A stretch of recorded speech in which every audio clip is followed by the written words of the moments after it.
Hello students, chemistry cafe के 40 days hard day challenge का आज है डे 9।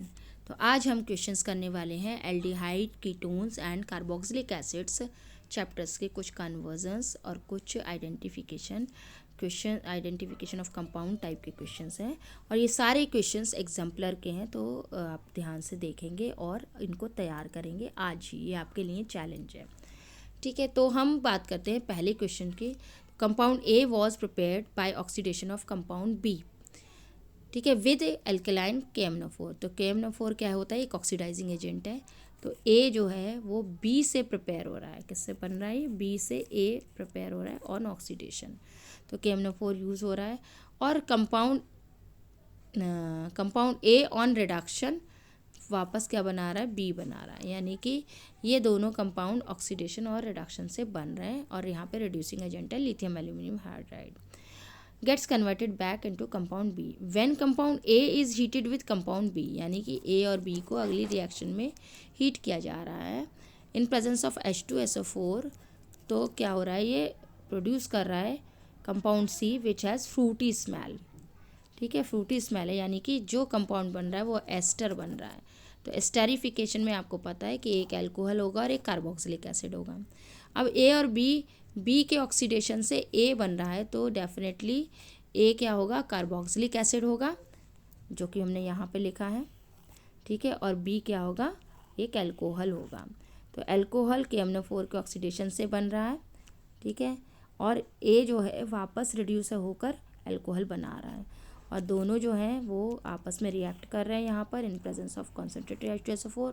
तो स्टेरिफिकेशन है, ये बन रहा है आपका एस्टर और ये फ्रूटी स्मेल दे रहा है। तो इस तरीके से हम क्वेश्चन को लिख सकते हैं। एक बार देख लीजिए जूम करके, और कैसे लिखा जाना है उसे समझ लीजिए, ठीक है। तो नेक्स्ट क्वेश्चन हम देखते हैं। आई थिंक ये समझ में आ गया होगा। नेक्स्ट क्वेश्चन हम लेते हैं, can Gattermann Koch reaction be considered to Friedel-Crafts acylation. तो गैटरमैन कोच रिएक्शन और फ्रीडल-क्राफ्ट एसाइलेशन क्या सिमिलर हैं या नहीं? तो इस बात को समझने के लिए हम रिएक्शन देखेंगे कि जब बेंजीन कार्बन मोनोऑक्साइड और HCl के साथ रिएक्ट करता है इन presence of aluminium chloride and cuprous chloride, it gives benzaldehyde, ठीक है। बेंजल यानी बेंजीन रिंग में CHO ग्रुप जुड़ गया। CHO ग्रुप कैसे बन रहा है? CO और HCl के रिएक्शन से HCOCl बना है, जो मैंने यहाँ पर भी लिखा है, ठीक है। HCOCl में HCO ग्रुप जो है वो आपका CHO ग्रुप है, और इसे हम क्या कहते हैं? Formyl group. क्या बोलेंगे हम? Formyl group. तो एडिशन ऑफ फॉर्मिल ग्रुप या एल्डिहाइड ग्रुप इज फॉर्माइलेशन। तो Gattermann Koch reaction is formylation of या फॉर्मुलेशन ऑफ बेंजीन रिंग, ठीक है, addition of CHO group in presence of reagent carbon monoxide and HCl in presence of anhydrous aluminium chloride and cuprous chloride. तो benzaldehyde का बनना ये Gattermann Koch reaction है। जबकि Friedel-Crafts acylation में क्या हो रहा है? फॉर्माइलेशन के जगह पर क्या हो रहा है? एसाइलेशन हो रहा है। किसका हो रहा है? बेंजीन रिंग का। तो एसाइलेटिंग एजेंट क्या है? एसिटाइल क्लोराइड हो सकता है या फिर एसिटिक एनहाइड्राइड हो सकता है। और कंडीशन क्या है? Presence of anhydrous aluminium chloride. और यहाँ पर क्या बन रहा है? एल्काइल फिनाइल कीटोन बन रहा है। यानी कि ये भी एक कार्बोनाइल कंपाउंड है और बेंजल्डिहाइड भी एक कार्बोनाइल कंपाउंड है। दोनों में एल्यूमिनियम क्लोराइड की प्रेजेंस है, एनहाइड्रस एल्यूमिनियम क्लोराइड की प्रेजेंस है। एक में फॉर्माइलेशन हो रहा है, एक में एसाइलेशन हो रहा है। तो these two reactions are quite similar. तो हम दोनों को क्या कह सकते हैं? सिमिलर कह सकते हैं। तो पूरा डिस्कशन कंपैरेटिव मैनर में आप कर सकते हैं। जूम करके आप रिएक्शन को देख सकते हैं और लिखने का तरीका भी समझ सकते हैं। ओके, तो नेक्स्ट हम देखेंगे। नेक्स्ट है हमारे, which of the following is the correct representation for intermediate of nucleophilic addition reaction to the given carbonyl compound. तो कार्बोनाइल कंपाउंड है ये। तो कार्बोनाइल कंपाउंड है, इसकी ज्योमेट्री कैसी है? प्लेनर। देख सकते हैं हम, ट्राइगोनल प्लेनर इस तरीके से हैं। लेकिन जब इसमें न्यूक्लियोफाइल अटैक होगा तो न्यूक्लियोफाइल का अटैक होने पर न्यूक्लियोफाइल इस तरीके से जुड़ सकता है, यहाँ से, या फिर न्यूक्लियोफाइल इधर से जुड़ सकता है, ठीक है। तो ज्योमेट्री में चेंज आएगा। अब प्लेनर ज्योमेट्री ना रह के ज्योमेट्री क्या हो जाएगी, 3 डायमेंशनल हो जाएगी, टेट्राहेड्रल ज्योमेट्री हो जाएगी। तो 2 टेट्राहेड्रल ज्योमेट्री दी हुई है ये, और 2 फिर से आपको प्लेनर दी हुई है। ये हमने स्क्वायर, ये जो रेक्टेंगल है इसके अंदर दिखाया है कि सारे बॉन्ड्स इसी प्लेन में है, यानी कि प्लेनर स्ट्रक्चर दिखाया है, ये भी प्लेनर स्ट्रक्चर है। तो न्यूक्लियोफाइल ऐड हो रहा है ए और बी और सी ओ के साथ। तो ये दोनों ऑप्शंस तो आपके रॉन्ग हो गए, ठीक है। तो करेक्ट ऑप्शन क्या हुए, वो स्ट्रक्चर्स जो कि प्लेनर नहीं हैं वो ही क्या बनाएंगे, इंटरमीडिएट बनाएंगे, क्योंकि प्लेनर में न्यूक्लियोफाइल जोड़ा, तो प्लेनर में ये न्यूक्लियोफाइल जोड़ा है तो ये आपका इंटरमीडिएट बना है 1 और इंटरमीडिएट 2। अब दोनों में डिफरेंस क्या है, दोनों ही एक दूसरे के एनांशियोमर्स हैं, क्योंकि दोनों में ही क्या है, ये कायरल सेंटर है, चारों ग्रुप डिफरेंट हैं। एनांशियोमर्स है कैसे, जब न्यूक्लियोफाइल ए की साइड से अटैक कर रहा है, फ्रंट अटैक कर रहा है, तो वो ए के क्लोज जुड़ रहा है, ठीक है। जब न्यूक्लियोफाइल बी की साइड से अटैक कर रहा है, यानी रियर अटैक कर रहा है, तब न्यूक्लियोफाइल बी के करीब है। आप ये देख सकते हैं, यहाँ पे ए है और यहाँ पर बी है। तो ये दोनों ही कंपाउंड क्या है, नॉन प्लेनर है, दोनों एनांशियोमर्स हैं, और दोनों ही क्या है, एक इंटरमीडिएट है in this reaction which is mentioned in the question. तो नेक्स्ट क्वेश्चन है हमारा, benzophenone can be obtained by. तो बेंजोफिनोन का स्ट्रक्चर क्या होता है, ये स्ट्रक्चर है बेंजोफिनोन।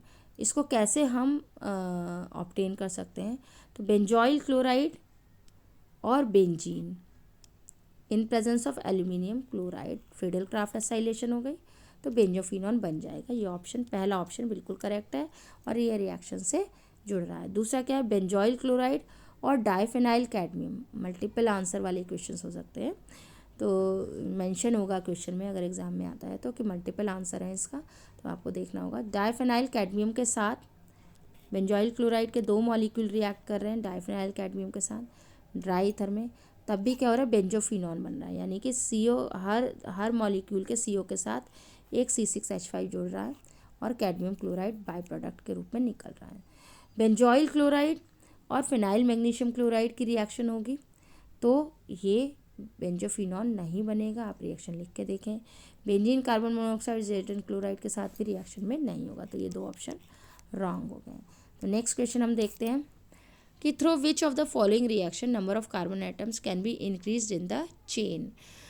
तो चेन में नंबर ऑफ कार्बन एटम्स किस रिएक्शंस में इंक्रीज हो रहे हैं, तो ऑप्शंस हैं Grignard reactions, aldol condensation, Cannizzaro reaction and HVZ reaction.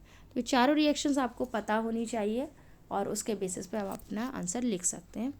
Answer बताने से पहले नीचे जो मैंने लिखा है उसको देख लें कि जब भी कन्वर्जन्स आप करते हैं तो कहीं ना कहीं आपको इन चीज़ों को ध्यान में भी रखना होगा कि अगर आपको कन्वर्जन इस तरीके से करना है जिसमें कि number of carbon atom increase हो रहे हैं, तो हमें कोई ना कोई स्टेप ऐसा लेना होगा जिसमें कार्बन आइटम बढ़ रहे हैं, और वो स्टेप में हम reaction as per the requirement use कर सकते हैं।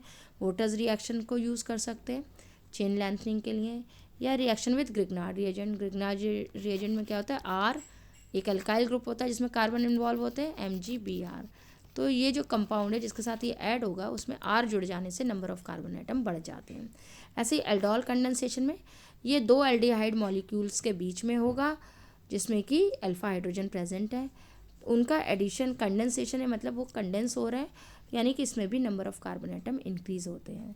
फिर है चौथी टाइप की रिएक्शन जिसमें KCN, NaCN या HCN साइनाइड के साथ जब रिएक्ट हो रहा है तो CN ग्रुप जुड़ रहा है, तो ये एडिशन में CN ग्रुप जुड़ जाने से एक कार्बन इंक्रीज़ हो जाता है।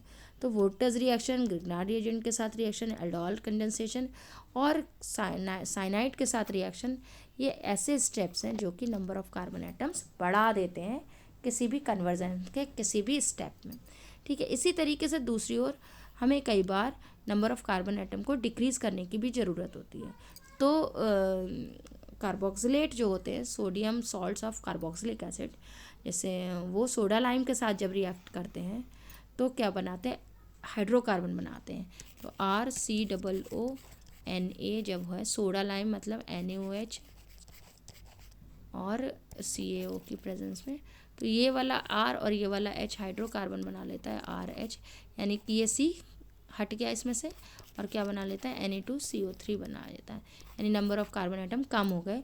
तो चेन को शॉर्ट करने के लिए हम इस स्टेप का भी यूज़ करते हैं। इसी तरीके से हॉफमैन ब्रोमोएमाइड रिएक्शन में आपको पता है कि CONH2 ग्रुप जो है वो कन्वर्ट किया जाता है एमीन ग्रुप में, तो यहाँ भी नंबर ऑफ कार्बन आइटम कम हो रहा है, तो ये भी चेन शॉर्टनिंग रिएक्शन है।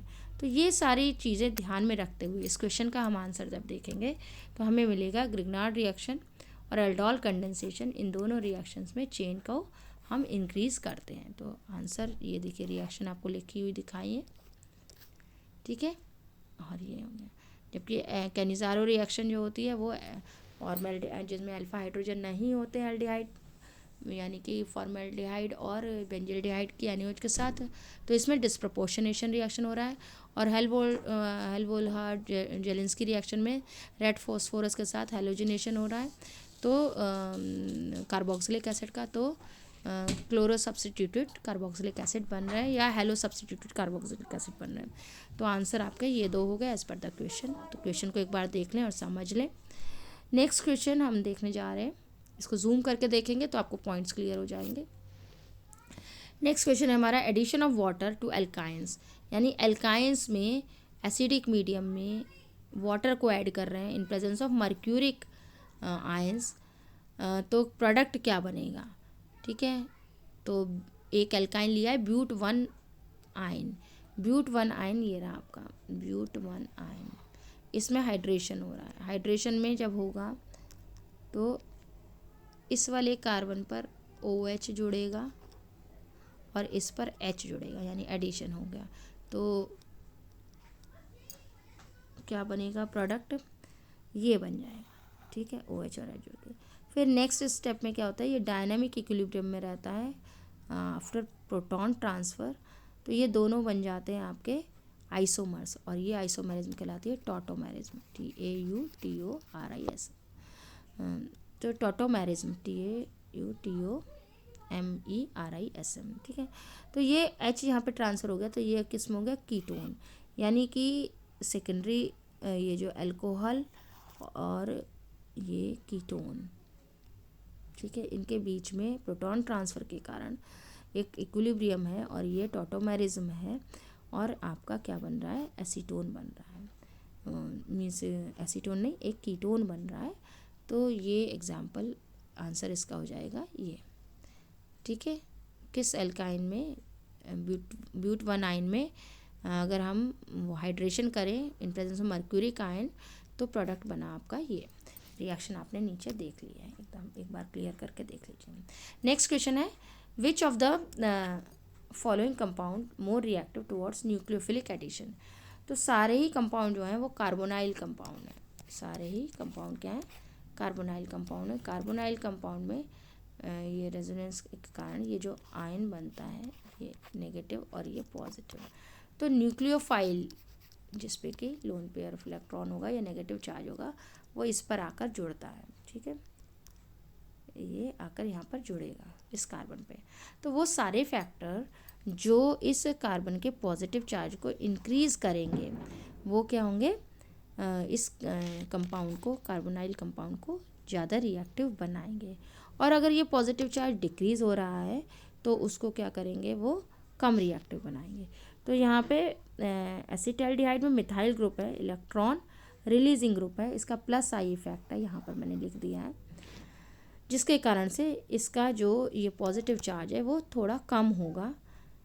लेकिन इसको कंपेयर किया है अदर कंपाउंड के साथ, इसमें एक ही मिथाइल ग्रुप है तो इसका पॉजिटिव का चार्ज कम न्यूट्रल होगा।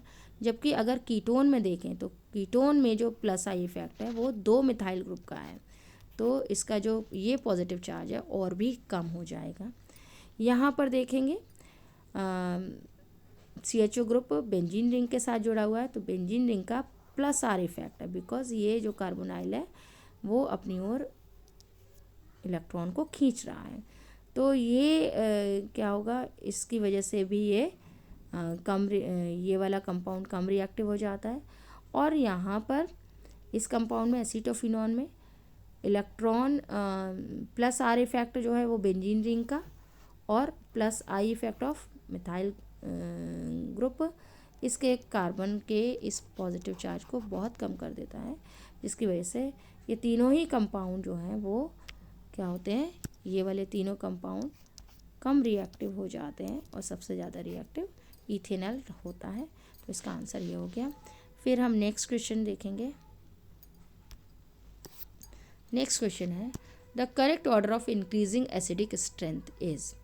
मैंने ऑप्शंस ना लिख के डायरेक्ट आंसर लिख दिया, इसको एक्सप्लेन कर देते हैं कि इथेनॉल है, फिनॉल है, एसिटिक एसिड है और क्लोरो एसिटिक एसिड है। इनका करेक्ट ऑर्डर क्या है? सबसे ज़्यादा क्लोरो एसिटिक एसिड है एसिडिक और सबसे कम इथेनॉल है। क्यों? इसको एक्सप्लेन करेंगे on the basis of the stability of the conjugate base. सभी अगर एसिडिक है तो सब क्या देंगे? प्रोटॉन देंगे। तो इथेनॉल जो होगा वो इथॉक्साइड आयन देगा, ठीक है, और फिनॉल जो होगा वो फिनॉक्साइड आयन देगा। एसिटिक एसिड कार्बोक्सिलेट आयन देगा और chloro acetic acid chloro carboxylate ion देगा। ये चारों के चारों चूँकि प्रोटॉन देने के बाद बने हैं इसलिए ये क्या हो गए? कॉन्जुगेट बेस हो गए। अब कॉन्जुगेट बेस में सबसे ज़्यादा स्टेबलाइज्ड कौन है? क्लोरो कार्बोक्सिलेट आयन, क्योंकि यहाँ पर क्या है, इसका जो चार्ज है इसका नेगेटिव चार्ज जो है ये रेजोनेंस स्टेबलाइज होता है और ये डिस्पर्स हो जाता है दोनों ऑक्सीजन, इलेक्ट्रोनेगेटिव ऑक्सीजन के बीच में, और उसको भी और ज़्यादा स्टेबल कौन करता है? क्लोरीन जो है वो अट्रैक्ट अपनी ओर खींच लेता है, जिसकी वजह से स्टेबिलिटी और भी बढ़ जाती है। जबकि कार्बोक्सिलिक एसिड में क्लोरीन नहीं होता है तो इलेक्ट्रोनेगेटिव नेचर ऑफ क्लोरीन यहाँ पर एब्सेंट है और केवल रेजोनेंस के कारण ये जो डिस्पर्जल ऑफ चार्ज है वो दो ऑक्सीजन एटम पर डिस्पर्स्ड है। तो ये भी क्या होता है, मतलब फिनॉक्साइड और इथॉक्साइड से ज़्यादा स्टेबल हो जाता है बिकॉज ऑफ रेजोनेंस फैक्टर। यहाँ पे इलेक्ट्रोनेगेटिव नेचर ऑफ क्लोराइड और resonance stabilization of carboxylate ion दो फैक्टर हैं जिसकी वजह से ये सबसे ज़्यादा स्टेबल होता है, इसलिए ये सबसे ज़्यादा एसिडिक है। यहाँ पर आप देखते हैं, ये मैंने डिस्कस कर लिया। फिनॉक्साइड में केवल रेजोनेंस स्टेबलाइजेशन है इस चार्ज का, नेगेटिव चार्ज का, जबकि इथॉक्साइड में ये रेजोनेंस स्टेबलाइजेशन भी नहीं है। इसलिए ये ऑर्डर निकल कर आता है कि सबसे ज़्यादा एसिडिक जो है क्लोरो एसिटिक एसिड है और सबसे कम इथेनॉल है। इथेनॉल से ज़्यादा फिनॉल एसिडिक है, फिनॉल से ज़्यादा एसिटिक एसिडिक है और उससे क्लोरो एसिटिक एसिड है, ठीक है। नेक्स्ट क्वेश्चन हम देखते हैं। नेक्स्ट क्वेश्चन है हमारा the reagent which does not react with both acetone and benzaldehyde, ठीक है। जो रिएजेंट एसीटोन और बेंजल्डिहाइड के साथ रिएक्ट नहीं कर रहा है वो कौन सा रिएजेंट है? तो सोडियम बाइसल्फाइड कर ले रहा है, फिनाइल हाइड्रोजन भी कर ले रहा है क्योंकि कार्बोनाइल कंपाउंड है। फेलिंग सॉल्यूशन नहीं करता है, ग्रिग्नार्ड रिएजेंट भी कार्बोनाइल कार्बन के साथ एडिशन रिएक्शन देता है। तो आंसर हो गया आपका फेलिंग सॉल्यूशन। आप इसको याद रख लें कि फेलिंग सॉल्यूशन एलिफेटिक एल्डिहाइड्स को तो ऑक्सीडाइज करता है इजीली, बट ये एसीटोन और बेंजल्डिहाइड को ऑक्सीडाइज नहीं करता है, ठीक है। तो फेलिंग रिएजेंट कीटोन वो एसीटोन और बेंजल्डिहाइड के साथ रिएक्शन नहीं देगा। लास्ट क्वेश्चन है Cannizzaro reaction is not given by this. तो कैनिज़ारो रिएक्शन उन्हीं कंपाउंड्स, वही कंपाउंड देते हैं जिनमें अल्फा हाइड्रोजन एब्सेंट होता है, ठीक है। तो अल्फा हाइड्रोजन की प्रेजेंस आप देखिए, अगर वो एब्सेंट है तो कैनिज़ारो रिएक्शन देगा। अब ये वाला जो साइक्लिक कंपाउंड है, इस कार्बन पे अगर हम देखें, ये इस कार्बन पर तो CHO जुड़ा हुआ है, यहाँ पर CH3 जुड़ा हुआ है और ये यहाँ पर और यहाँ पर ये रिंग में जुड़ा हुआ है, यानी कि ये देगा क्योंकि इसमें अल्फा हाइड्रोजन जो है वो एब्सेंट है। ऐसे ही बेंजल्डिहाइड में भी अल्फा हाइड्रोजन एब्सेंट है, CHO जो है वो C के साथ जुड़ा हुआ है, ठीक है। ये तो इसमें भी एब्सेंट है, यानी ये भी कैनिज़ारो रिएक्शन देगा। HCHO में ग्रुप ही CHO है तो अल्फा कार्बन ही नहीं है, तो ये क्या देगा? ये कैनिज़ारो रिएक्शन नहीं देगा। ये भी कैनिज़ारो रिएक्शन देगा क्योंकि अल्फा हाइड्रोजन इसमें एब्सेंट है, अल्फा कार्बन नहीं है तो अल्फा हाइड्रोजन भी नहीं है। तो इथेनॉल जो है इथेनॉल में आप देख सकते हैं कि ये CHO ग्रुप से जुड़ा हुआ ये कार्बन है, ये अल्फ़ा कार्बन हुआ, और अल्फ़ा कार्बन से जुड़े हुए ये तीनों हाइड्रोजन जो हो गए वो अल्फ़ा हाइड्रोजन है। तो ये कैनिज़ारो रिएक्शन नहीं देगा। ये कौन सी रिएक्शन देगा? एल्डोल कंडेंसेशन देगा। और कैनिज़ारो रिएक्शन आपको पता है डिस्प्रोपोर्शनेशन रिएक्शन होती है, जिसमें अल्कली की प्रेजेंस में एक मॉलिक्यूल जो एल्डिहाइड का, यानी कि इन तीनों का एक मॉलिक्यूल क्या होगा? रिड्यूस हो जाएगा, यानी अल्कोहल बना लेगा, और एक मॉलिक्यूल ऑक्सीडाइज होगा, यानी कि ये क्या बना लेगा? कार्बोक्सिलिक एसिड बना लेगा, और उसका सोडियम सॉल्ट बनेगा फाइनली। तो ये आज की क्लास हुई। आई थिंक आपको समझ में आया होगा। इन सारे क्वेश्चंस को आप आज अच्छे से लर्न कर लीजिए। Thank you very much.